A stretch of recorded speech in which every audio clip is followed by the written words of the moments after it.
Hey guys, Brian here today, and I have some Titanfall 2 slash Apex background footage to go along with the lore I want to talk about. If this video title didn't make it obvious enough, today I want to talk about Ash, and I mean the Ash from Titanfall and the Ash from Apex Legends. I feel like this is very topical at the moment, since she is the new legend in a large portion of Horizon's lore. I, however, want to talk about Ash's role in Titanfall 2 first, and her transformation into Apex Legends, and then Apex Legends itself. I want to talk about who Ash was in each time frame of her existence, and how she has changed as a character. Just a warning, this will have some spoilers in the video about Titanfall 2 and Apex's lore, so now's your chance to click off the video while you still can. If you're still here, then let's go ahead and discuss Ash. Most of us know that Ash was a character that derived from Titanfall 2, so we'll start there. In Titanfall 2, Ash was technically what I would consider a villain. Now keep in mind is that she was opposition to you, the player, aka Jack Cooper, but more so of Ash's mindset that makes her a villain.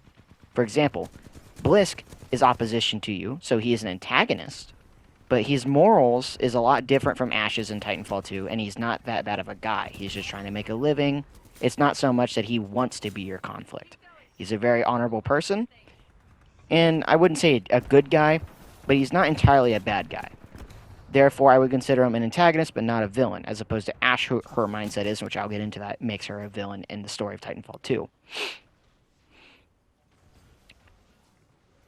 Ash, during her time as an Apex Predator, had no regard for either human or animal life. We learn about this a lot in the mission that we fight her as Jack Cooper, and I'll get into that. All she cared about was knowledge via experimentation, like with the Prowlers that we see. And in one of the missions, Jack Cooper heads into the obstacle assembling facility, the training ground assembling facility, in order to save BT, his Vanguard class Titan. This is where we get to see Ash's character and who she is. While that might not seem important, it is very applicable to the potential future of Apex Legends and who Ash is. It's kind of understanding what her character is. This is where we get to see Ash's character and who she is, once again. We learn about the experiments on Prowlers being done there, and while the Prowlers aren't exactly the most innocent creatures, they're still inhumanely subjected to only God knows what. This is, to my knowledge, headed and run by none other than Ash herself. Feel free to correct me if I'm wrong on this, by the way. Anyhow, it gets worse. Like, a lot worse. Even Blisk had called Ash and told her to stop messing around, or something along that order, as if the fun kind of messing around, dicking around, not taking things seriously, in attempting to stop Cooper and, stop her experimentations and actually focus on the job. After this, Ash had lost her interest in the facility, and I've came up with a solution that any sane human would do. Simply eradicating the whole facility and every single living being in it, rather than letting people extract, or letting the beast go. She self-destructs the facility, and basically it falls apart, and many people die. And many creatures die. Every information, every aspect, whatever angle they were approaching and researching there, all that information is still at that facility. Gone. Just like that. She lost interest and doesn't care anymore. So all of that work is done. All those people are dead. This includes the animals, the Prowlers, and whatever else that they might have had there, and the IMC grunts in the facility. There were a lot of grunts in this facility. It was a very massive facility. She, however, had done this with relative ease, as if it was of no moral confliction or a considerable loss. It was established throughout the lore that Ash was one of the best pilots ever seen, which is why they went through the process of making her a simulacrum, to my knowledge.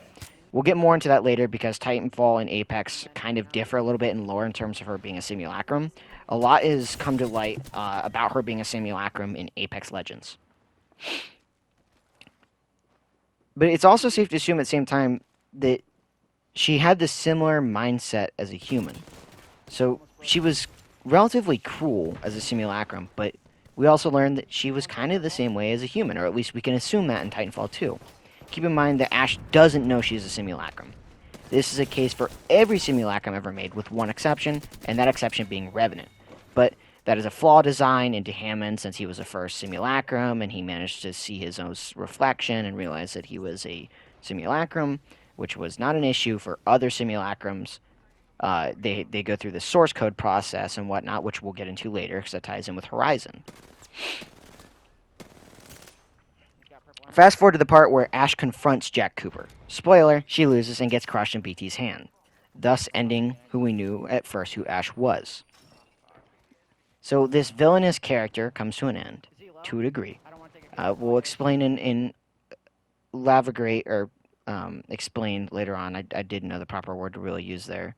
Elaborate, sorry, not elaborate. It is said that in Vincent Dynamic Faction in Titanfall 2, the multiplayer, that Ash was rebuilt by Vincent after she had been defeated on Typhon. Also, keep in mind this is Wraith's homeworld. So she dies by BT's hand on Typhon, and Typhon explodes, and she's dead, right? Well, she's rebuilt after this incident, so Ash is alive again. Keep in mind that Vincent Dynamics is essentially an extension of the IMC. It's more of like one of their many, many research departments. I believe Ares Research is another research department of them. It's either an IMC research department or Hammond Robotics research department. I think it's IMC, though. And even then, the IMC goes in hand with Hammond Robotics. So they're kind of the same thing to a degree. And the Syndicate is basically hand in hand with the Hammond Robotics. So if that serves as an example, that maybe that'll be nice or maybe helpful, keep that in mind. So they're kind of all connected in some way, some loose, some looser than others. In Apex, Syndicate is heavily involved with Hammond Robotics, and Hammond Robotics is involved in the simulacrum process. So if Vincent Dynamics is rebuilding simulacrums, then there's a good chance that they're involved with Hammond, while the Vincent Dynamics is also involved with the IMC, if you get what I'm saying. Vincent had rebuilt Ash, but her goal is different than what it was when she was an Apex Predator in the Titanfall 2 campaign, to my knowledge. Ash no longer works with the Apex Predators, to my knowledge, but rather of her own fruition, as long as it doesn't oppose any of Vincent's goals, presumably. So she's rebuilt by Vincent and probably gets coded to work for Vincent's benefit. Vincent probably rebuilt her for some purpose. They wanted her to do something of some sort. Keep in mind that she was a legendary pilot, and she probably could have been considered a valuable asset. But it's also important to note that rather than experimenting or slaughtering on people, she turned to a great self-sense of purpose. Ash had decided to find out more about her past and who she was. This is in the description of the Titanfall 2 Vincent Dynamics faction in the multiplayer. Keep in mind that Hammond Robotics and Vincent aren't going to let Ash remember everything. It's key to note an important note to remember that a simulacrum does not know that they are a simulacrum. A simulacrum is built with one purpose or many purposes that benefit the company that built it. So Revenant was built as the boogeyman or a hitman for Hammond in an attempt to get rid of people they didn't like. Vincent could have done the same thing. Keep in mind that Vincent and Hammond are most likely very related, as the IMC is related to Hammond. So Ash isn't going to remember everything. They're only going to let Ash remember what they want her to. They only let her remember what they want her to know, and we don't know what she went through in this event time frame or exactly what happened. It's very loose because the faction doesn't elaborate much further than that, but we do know that she was rebuilt. Thanks to the Apex Season 6 comics, though, I can kind of put a theory together that is merely speculation and nothing more. This is not factual in any shape or form, but this is what I presume what has happened. The comic in Season 6 is fairly convoluted and also a decent time ago, so my brain isn't that fresh on it. However, I did brush up on my lore. I did go through and read it briefly, and if I am brushing up correctly, Ash's fate once again is played into Blisk's hands, much like how Blisk had sent Ash to kill Jack Cooper, right?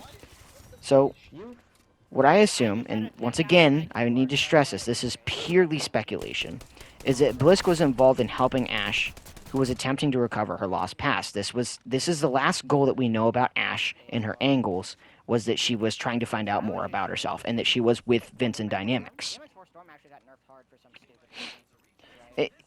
But at the same time, it's found out that in between Titanfall 2, the time that she was rebuilt, and the Apex comics, we find out that Ash had once again have been with Blisk, and even probably working with him, but not as Apex Predators.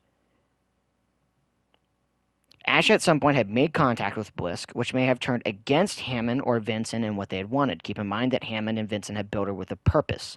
If Ash was trying to find more about her past, it could have been conflicting to her source code or how she was created, right?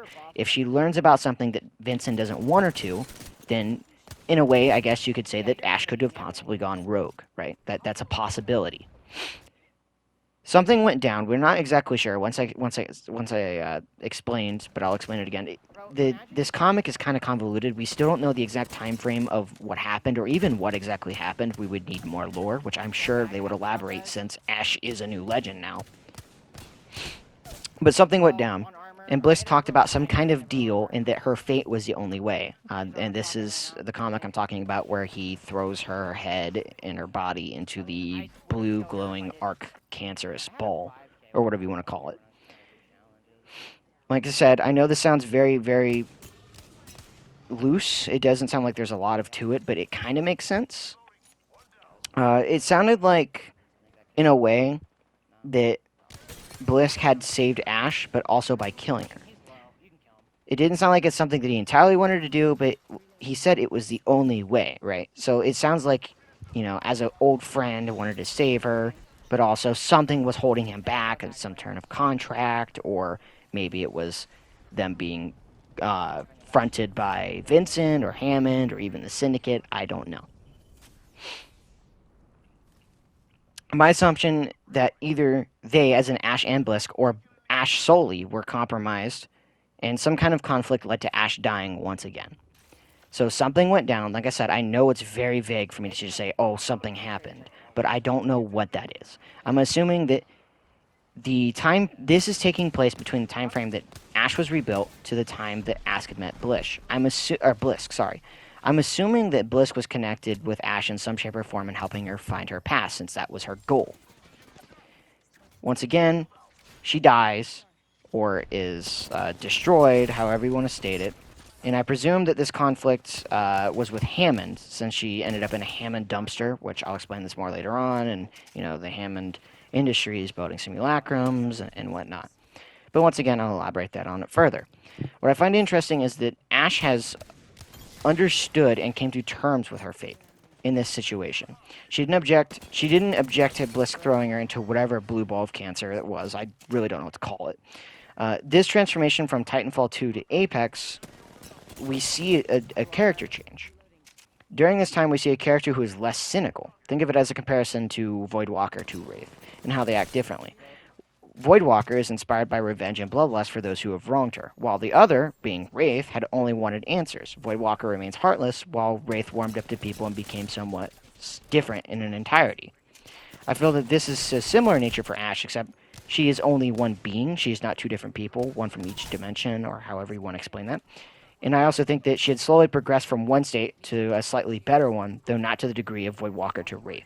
So, in the time frame of Ash confronting Jack Cooper and whatever it is that she did in her past, all the dark stuff that she's done in her past in a human or as a pilot or as a simulacrum, is different from her point after she was rebuilt by Vincent Dynamics to the point of Apex Legends that they're at right now. Then we kind of go to Season 7 in Apex, and I know this is going to sound a little flip-floppy, but we learn more about who Ash was as a human. Once again, this is Ash's past. This is before she's a simulacrum, building onto her character. And she's done some pretty dark things. She betrayed Horizon and subjected her to a black hole and leaving Horizon for death. She doesn't stop there either. She works with some unknown group of people. I'm not quite sure who it is, but I presume it's Hammond Robotics, because she is revived as a simulacrum, in order to acquire Branthium, essentially. That's the whole reason why the whole Pathfinder's quest went down at the end, the conflict at the end there. In the process, she worked along with and deceived all Pathfinder's creators, killing nearly all of them indirectly or directly, meaning that she had soldiers that killed them or forced their hand and made them stay behind and caused that rift explosion and whatnot so that the Branthium would be transported elsewhere. It was even implied that she killed Newton by claiming that she had dealt with him, before finally being killed by Pathfinder. At some point, she claims that she has dealt with Newton, and eventually Pathfinder puts a blade through her and kills her. This is a past, and we'll see a little bit more of it in detail in Redemption. Once again, this is talking about Ash and her past compared to her now. So, Ash as a human was a relatively shitty person, as far as we know, and I'll get more in depth into it because there is a little bit of a humanity aspect to her as a human, as opposed to when she's a simulacrum at the start, to after she's rebuilt by Vincent. So Ash is, once again, this is my emphasis that she has changed to be a little bit better of a person. Now she's no fucking saint, that's for sure. This can further be proved in the Season 6 comic interactions between Ash and Pathfinder. While Ash isn't exactly Horizon, she does treat Pathfinder quite nicely, especially when compared to her old self. This is something that we also see that occurs with Blisk through Titanfall 1 to Titanfall 2 to Apex Legends. Now, not in comparison, but both Ash and Blisk individually, I mean, not connected, have changed over time. Blisk in Titanfall 1 to Titanfall 2 to Apex Legends has become a better person significantly, and I'll probably do a separate video for that because I have a feeling that Blisk is going to. You are dog shit. I downed an enemy. You are dog shit as well. Even when she parts with Pathfinder, Ash, there is something different about her. Ash has changed as a person and has developed some higher sense of morals with social interactions, rather than resulting to immediate bloodshed or just complete ignoring the entire factor of social interaction, right? While she isn't exactly what I would call nice and completely catering to Pathfinder, she's not rude and emotionless, which once again rearranges the fact that Ash has changed as a character. It is later learned that Ash heads the arenas, Season 9 and Season 10, stuff like that. She evaluates the legends and their performances, since there is hardly anyone else that could be more qualified for combat evaluation, right? I mean, she's had years and years and years of experience as a pilot and as a simulacrum. So I would argue that she's relatively qualified. She's also under control of the Syndicate, who controls the game, so maybe the Syndicate's just trying to keep tabs on Ash, right? Like they are with Revenant. Ash shares the same love for fighting and combat that Blisk does. Her respect is earned by showing strength and skill, which wouldn't have mattered to her if she's still herself from Titanfall 2. In Apex Legends, in the Apex arenas, you can see quotes from her where I'm impressed and blah blah blah. You showed no quarter, well done, stuff like that. That shows that Ash is impressed by the Legends' performances or unimpressed by a Legends' performance through their combat skills. In Titanfall 2, this wouldn't have been the case. If she was the same person that she was in Titanfall 2, Ash would not care about this, not in the slightest. Things take a massive swing when it's revealed how Ash treats Horizon in Season 9 and even Season 10. Ash first seems emotionless in the Vine comic that involves Ash, Horizon, and Watson. But it actually turns out that she complimented and comforted Horizon during this poison crisis in Olympus with the vines and whatnot. Ash had, in Revenant's words, I think it was Revenant, become one of Horizon's only friends. It was either Revenant or Crypto, I don't remember exactly. Ash changes dramatically from who she was originally. While just like Blisk, she isn't entirely a good person, she is on a much more what I would call a redeeming path. Now, keep in mind that not everyone in Apex is going to have a redeeming path or a redemption arc, if you will. Caustic probably won't ever be redeemed. Revenant might be redeemed, but I highly doubt it. Oh my god. As things progress, we only learn more about this up until Horizon subjects Ash to her protocol or source code. Thanks to Pathfinder's quest, we all know the fate of the researchers that Newton worked with on Project Iris. They were all killed by the same person who had attempted to kill Horizon, Dr. Reed, or Ash. Dr. Reed is the human form of Ash, and Ash is the simulacrum, if you will. This leads to Ash, who Horizon thought was a simulacrum of Lillian Peck, only to find that it was none other than Dr. Reed. So, Ash was not Dr. Lillian Peck, but in fact Dr. Reed. Horizon didn't know this, though. And that's why she went to Ash, because she thought she was Lillian Peck and that she could give her answers on the boy, her boy, Newton, right? This gets very interesting as Ash is subjected to the source code, I think the 5 sets of 5 string digits that Ash is being told by Horizon. In a way, we see the current Ash and the human Ash fighting against each other to talk to Horizon. The human Ash almost seemed to regret what she had done, wanting to communicate with Horizon. However, I'm not exactly sure if this was the case, or even the fact that it appeared that the simulacrum form of her was suppressing the inner Dr. Reed. This is where we see internal confliction in Ash's character, and where to build off of. So, this gets into, does the Dr. Reed version of Ash regret what she has done as a human and what she has done to Project Iris? Or is it more so that the simulacrum form of her is guilty of what she had done, and that's why she was nice to Horizon in season 9 and 10, and why she's really one of Horizon's only friends. Now, keep in mind, this changes when Horizon finds out that Ash is Dr. Reed. At this point, we learned that the human Ash wasn't completely heartless as they first originally portrayed her. She took care of Newton sometimes. We've seen this portion where Lillian Peck and Horizon were talking, and Newton was under the care of Dr. Reed until she released her for her big mission. This big mission being the one that solves the energy crisis that Dr. Reed had also accompanied her on. We also learned that Dr. Reed doesn't kill Newton, despite sounding like she had. In fact, she spares him by convincing him to take the day off rather than lumping him in with the rest of the scientists who worked on Project Iris. So Gibraltar's grandfather, or uncle, I can't remember exactly, Amelia Paquette, which was Watson's grandmother, and the other people as well, like the engineer and the doctor and whatnot, and Pathfinder himself even. Horizon, however, doesn't know that she had spared Newton. Keep in mind that Dr. Reed had betrayed Horizon and sent her to a black hole. But Dr. Reed had also, from Pathfinder's perspective and what Pathfinder knew, Dr. Reed had killed everyone in Project Iris, including Newton, which creates a side of Horizon that we've never seen before, and this also gets into the future lore of Ash and how that could play a role potentially. The last piece of evidence we have to evaluate is the Season 9 launch trailer. Or sorry, not Season 9, Season 11. I don't know why I wrote Season 9 in the script. That is Season 11. Let me change that right now.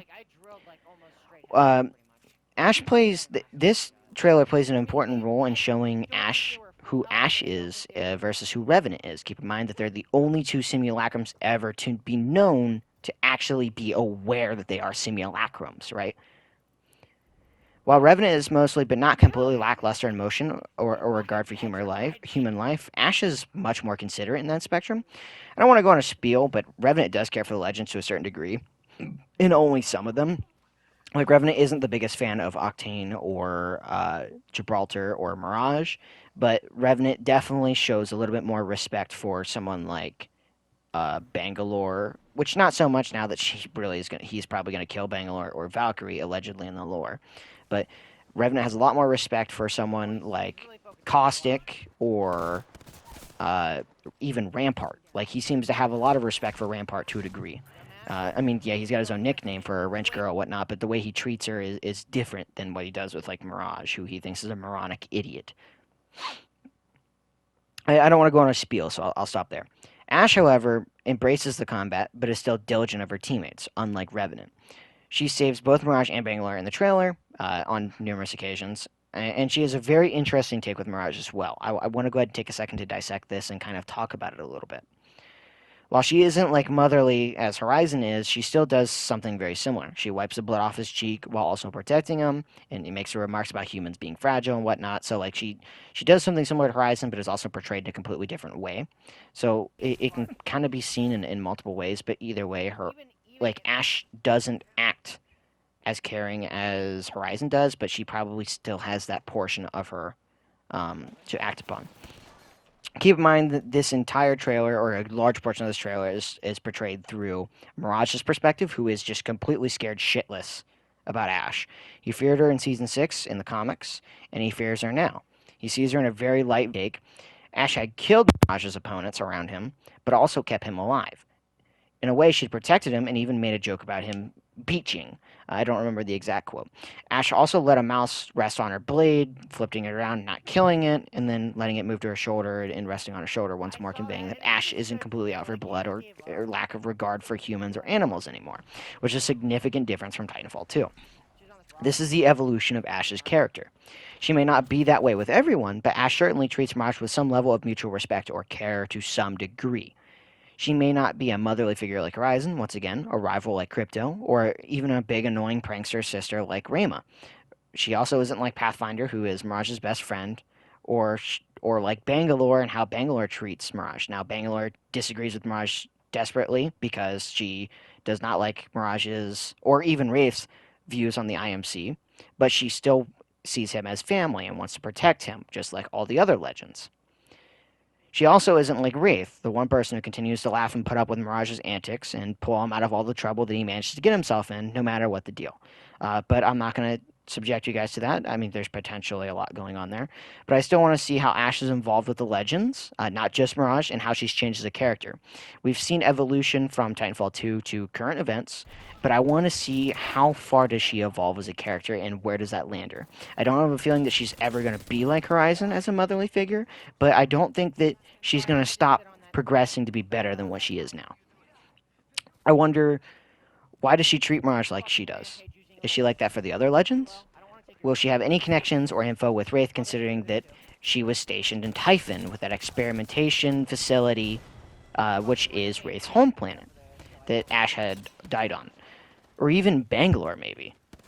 It's possible that Caustic's short tenure at Vincent Dynamic had to deal with Ash. Keep in mind that he has a decent bit of information about simulacrums, and she was built by Vincent. So is it possible that Caustic is involved with Vincent or Ash, right? How is it does Caustic play a part in there? Because I have a feeling that that's a possibility. Is Ash going to tell Horizon about Newton? Similar to how Bliss gave Pathfinder answers about his past. Like, does Ash have to... Ash doesn't want to just give it to Horizon. She wants Horizon to prove her worth in terms of combat or earn her respect, right? Or maybe she won't. Will Ash be like Blisk and base her trust and respect off of combat and fighting? Or will she be different? What happens with Blisk since he's connected to Ash? You know, these are a lot of questions that I have and things that I'm going to keep my mind out and my eyes open on, because these play important roles. Once again, I want to emphasize that I have a feeling that Blisk will be another character that comes into the game as a legend. I don't know if he'll be the next legend, because I don't have any information to go off that, but I feel at some point Blisk will come into the game, because Blisk is a central part of Ash's lore, much like how Ash is a central part of Horizon's lore, which is why they brought Horizon and Ash into the game, right? They bring Horizon in the game to build off of other characters, but also to create her own story. Ash's story comes directly from Titanfall 2, Jack Cooper, and Cuban Blisk, and Horizon. So those are the two characters that she's built off of. So Ash builds off of Horizon builds off of Ash builds off of Blisk, and et cetera, et cetera. So there's a strong possibility they could bring Blisk into the game, but I don't know if it'll be right away. We'll have to wait and see. I don't really have much else to say here. Hopefully you guys like this video. I know I kind of stumbled around a little bit, and that's because I went off script a little more than I should have, and I had to kind of retrack and whatnot, so I know it's a little over the place, and I do apologize for that. But I just wanted to make this video real quick and simple, even though it's 27 minutes and 56 seconds and going. I want to elaborate Ash's character, and I just want to establish who she was and who she is. While that doesn't seem significant, it kind of can tell us who Ash is going to be and what her stances is. By measuring the past, we can kind of gauge the present and future. I'm sorry I haven't put out more Season 9 lore videos, but really the Season 9 lore has been very dry and very lame, in my opinion. This is the only lore that we've received in Season 9 that has actually been interesting to me. We were pretty much teased Mirage lore in Season 9, and we just didn't get any. The Bloodhound lore was a very big letdown. I wish they would have been a lot more tragic about it, and kind of went like a Dark Souls route, and kind of, you know, made it more self-guilt and whatnot, like Lord Artorias or even Slave Knight Gale or Dark Eater Medea or something like that, you know? Like, not those exact stories, but those are, like, tragedies in a way, or even Ostrava from Demon Souls, or, you know, like, they could have gone a lot more scenic route with Bloodhound's self-guilt and whatnot, and they just didn't. It seemed very bad to me, in my opinion. And then, of course, I don't care about Seer's lore at all. His lore was super fucking lame. I just wasn't impressed. So, yeah, that's all I gotta say, guys. Keep your eyes open for Season 11, and if it's good, I'll make sure to produce more lore videos. Until then, hope you guys all have an amazing day.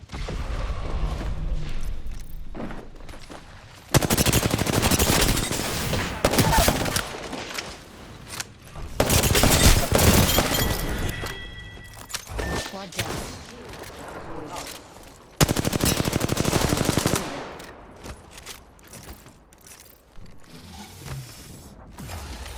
Healing up.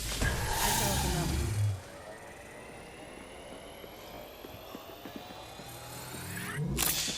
Void jump.